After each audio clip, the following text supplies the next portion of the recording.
Assalamualaikum warahmatullahi wabarakatuh. Perkenalkan, kami dari kelompok 9 yang beranggotakan saya sendiri Putri Rizky Maulidah, NPM 19144600234. Perkenalkan, nama saya Fendi Amalinda Hesti Mulyani, NPM 19144600235. Perkenalkan, nama saya Zeni Mustikasari, NPM 191414600237. Nama saya Fitri Indratiningsih, NPM 19144600238.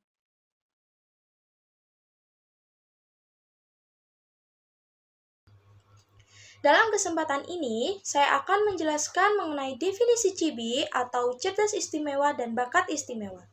Menurut USOE atau United States Office of Education tahun 1972, anak berbakat adalah mereka yang diidentifikasi oleh orang-orang profesional bahwa mereka memiliki kemampuan-kemampuan yang menonjol dan dapat memberikan prestasi yang cukup tinggi. Mereka membutuhkan program pendidikan yang berdiferensiasi atau pelayanan di luar jangkauan program sekolah biasa agar dapat merealisasikan sumbangannya baik terhadap diri sendiri maupun masyarakat. Kemampuan-kemampuan tersebut baik secara potensial maupun secara aktual meliputi salah satu atau beberapa kemampuan, yaitu kemampuan intelektual umum, kemampuan akademik khusus, kemampuan berpikir produktif dan kreatif, kemampuan dalam bidang seni, dan kemampuan memimpin serta kemampuan psikomotor. Ada 3 pembagian untuk anak-anak berbakat, yaitu genius, gifted, dan superior. Yang pertama ada genius dengan memiliki IQ 140 hingga 200 atau memiliki kecerdasan yang luar biasa. Sisi positif yang dimiliki mereka antara lain daya abstraksinya baik sekali, mempunyai banyak ide, sangat kritis, sangat kreatif, dan suka menganalisis. Sisi negatifnya seperti cenderung hanya mementingkan dirinya sendiri atau egois, temperamennya tinggi sehingga cepat bereaksi atau emosional, tidak mudah bergaul, senang menyendiri karena sibuk melakukan penelitian, dan tidak mudah menerima pendapat orang lain. Kemudian yang kedua yaitu gifted dengan IQ 125 hingga 140, disebut juga talent. Di samping memiliki IQ yang tinggi, juga bakatnya yang sangat menonjol seperti bakat seni musik, drama, dan ahli dalam memimpin masyarakat. Karakteristik yang dimiliki seperti mempunyai perhatian terhadap sains, serba ingin tahu, imajinasinya kuat, senang membaca, dan senang akan koleksi. Dan yang terakhir yaitu superior dengan memiliki IQ 110 hingga 125, bisa dibilang dengan prestasi belajarnya yang cukup tinggi, karakteristik yang ditunjukkan seperti dapat berbicara lebih dini, dapat membaca lebih awal, dapat mengerjakan pekerjaan sekolah dengan mudah, dan dapat perhatian dari teman-temannya. Di sini saya akan menjelaskan tentang penyebab atau etiologi cerdas istimewa dan bakat istimewa. Menurut Mangunsong tahun 2011, faktor penyebab cerdas istimewa dan bakat istimewa yang pertama ada faktor genetik dan biologis lainnya. Penelitian dalam genetika mengatakan bahwa perkembangan perilaku secara signifikan melalui gen atau keturunan. Walaupun pengaruh genetika dalam perkembangan kemampuan unggul tidak dapat diletakkan, pengaruh biologi ini tidak lebih penting daripada pengaruh di lingkungan di masa anak yang diasuh. Yang kedua ada faktor-faktor lingkungan. Faktor-faktor lingkungan yang pertama ada seorang dari anggota keluarga memiliki minat pribadi terhadap bakat dan memberikan dorongan besar bagi anak untuk perkembangannya. Yang kedua ada kebanyakan dari orang tua itu menjadi panutan. Yang ketiga adanya dorongan khusus dari orang tua untuk anak untuk berjelajah. Yang keempat, orang tua memberikan jaminan bahwa anak dapat belajar dalam bakat mereka. Kelima, keluarga menunjukkan tingkah laku yang diharapkan. Keenam, pengajaran bersifat informal dan terjadi di dalam berbagai situasi. Ketujuh, keluarga berinteraksi dengan mentor dan menerima informasi bagaimana mengarahkan anak dalam kegiatan yang baik. Yang ketujuh, delapan, ada keyakinan orang tua bahwa anak mendalami bakat. Yang ke-9, adanya perilaku-perilaku dan nilai yang diharapkan berkaitan dengan keluarga.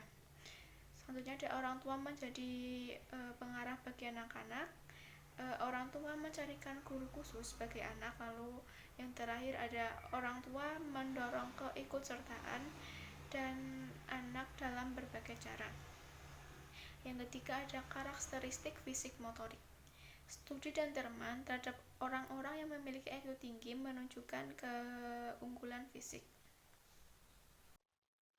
Selanjutnya, penyebab atau etiologi cerdas istimewa dan bakat istimewa yang poin keempat, yaitu karakteristik kognitif.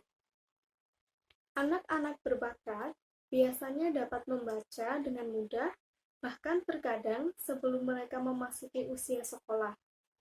Mereka juga memiliki kemampuan yang advance pada satu area seperti matematika dan juga membaca. Namun, tidak pada kemampuan lainnya seperti seni.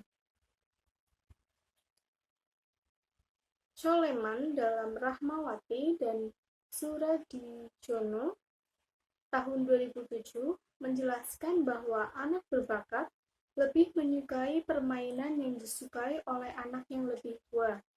Hal ini menjadi indikasi bahwa anak berbakat lebih memilih aktivitas yang kurang sosial dan juga kurang aktif dibandingkan dengan anak yang lain. Anak berbakat lebih menyukai permainan yang kompleks dan mengkoleksi hal-hal yang berbau sains dibandingkan dengan anak-anak yang lain. Kemudian, poin yang kelima, karakteristik sosial emosi. Dalam Mangun Song tahun 2011, dinyatakan bahwa sebagian dari anak berbakat merasa dirinya itu bahagia, disukai oleh teman sekelompoknya, memiliki kestabilan emosi, dan self-sufficing.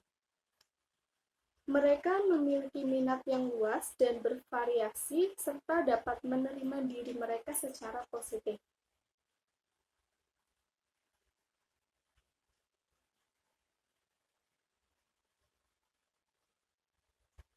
Siswa CIBI atau cerdas istimewa dan berbakat istimewa yang sering dikenal sebagai siswa gifted tergolong siswa yang memiliki kebutuhan khusus.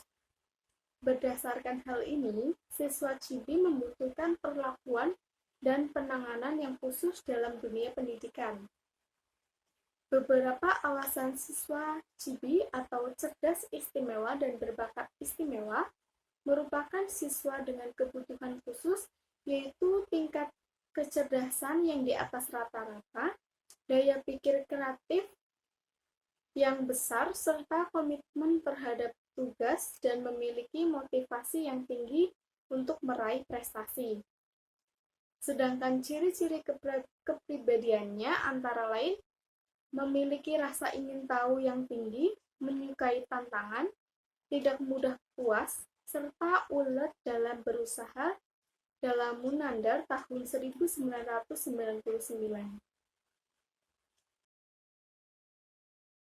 Selanjutnya, pembagian tingkat dan karakteristik seseorang cerdas istimewa, bakat istimewa. Istilah anak Gifted atau Gifted Children dalam bahasa Indonesia adalah anak berbakat, anak luar biasa, dan untuk anak-anak jenius. Beberapa ahli membagi keterbakatan dalam beberapa tingkat, yakni 1. Moderate Gifted sama dengan IQ 130 sampai 140.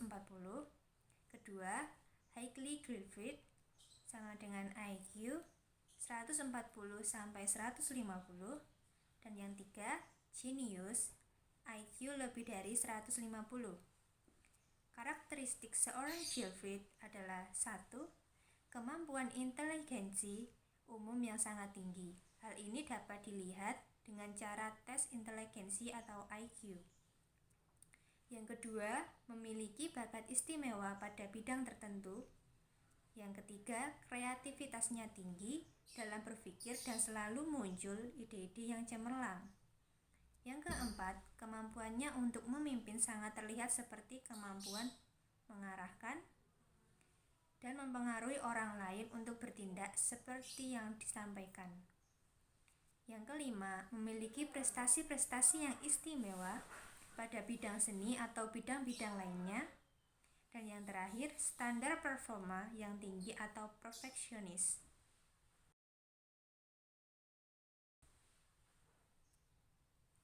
Selanjutnya, cara menghadapi cerdas istimewa dan bakat istimewa.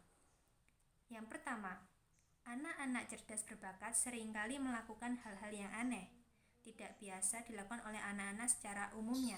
Seringkali mereka bertindak sangat menjengkelkan, terutama pada saat proses belajar mengajar di kelas-kelas. Yang kedua, cara menghadapi masalah pada situasi ini adalah keterlibatan aspek psikologis dan biologis setiap anak berbakat pada saat mereka berhadapan dengan masalah tersebut. Yang ketiga, tingkah laku yang dimunculkan inilah mengajukan pertanyaan-pertanyaan secara kritis. Pertanyaan ini ditunjukkan pada diri sendiri atau orang lain. Yang keempat, mereka mampu melihat hubungan permasalahan itu secara komprehensif dan juga mengaplikasikannya konsep-konsep yang kompleks dalam situasi yang konkret. Yang terakhir, mereka suka bekerja secara independen dan membutuhkan kebebasan dalam bergerak maupun bertindak. Selanjutnya, ada kesulitan dalam menghadapi cerdas istimewa dan bakat istimewa. Kesulitannya adalah bahwa hingga saat ini masih belum ada daftar periksa atau checklist baku untuk pendeteksian anak-anak cerdas istimewa, terlebih untuk kelompok anak-anak yang mengalami keterlambatan bicara agar dapat dipisahkan dari kelompok penyandang gangguan lainnya. Belum adanya daftar periksa baku ini disebabkan karena pola tumbuh kembang anak cerdas istimewa mempunyai pola yang beragam dan juga krusial. Masalah yang dihadapi anak-anak ini adalah bahwa hingga saat ini di Indonesia belum ada protokol pendeteksian, pendiagnosisan, dan penanganan anak-anak CIBI atau cerdas istimewa dan bakat istimewa. Pada akhirnya, anak-anak CIBI ini tidak mendapatkan penanganan dan pendidikan sebagaimana yang dibutuhkan. Banyak di antaranya yang tidak diterima oleh sekolah atau pihak sekolah itu tidak dapat memberikan pendidikan yang dibutuhkan. Sekian presentasi dari kami, kurang lebihnya mohon maaf. Wassalamualaikum warahmatullahi wabarakatuh.